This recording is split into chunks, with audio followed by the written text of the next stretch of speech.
ridiculously strong. So he just has to get Well, hardened up in the ways arm wrestling. So Reese too strong. everything, everything, it's all strong. Where is It's now, where he need to improve?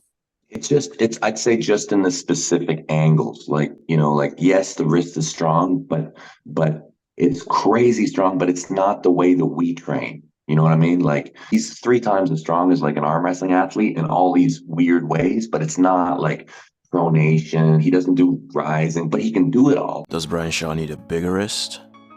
Guys, as I saw from the beginning, just recently, Devon was part of a live stream with Engin and some other pullers. And there's a time when I already talk a little about Brian Shaw. And it was actually pretty interesting because not many pro athletes have gave their opinion on Brian yet. And on the live stream, we had Ermes and John talking about him. And what mostly caught my attention was Ermes' question for Devon. Ermes asks Devon on if Brian's wrist is strong, and Devon says that everything is strong on Brian.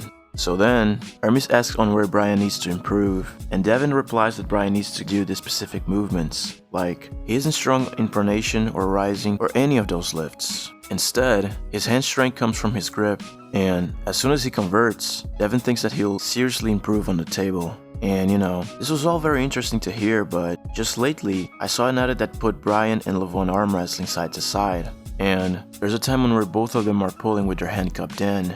And from seeing that angle, I got thinking to myself like, hey, Brian's wrist might be strong, but I'm pretty sure the size might be even more important.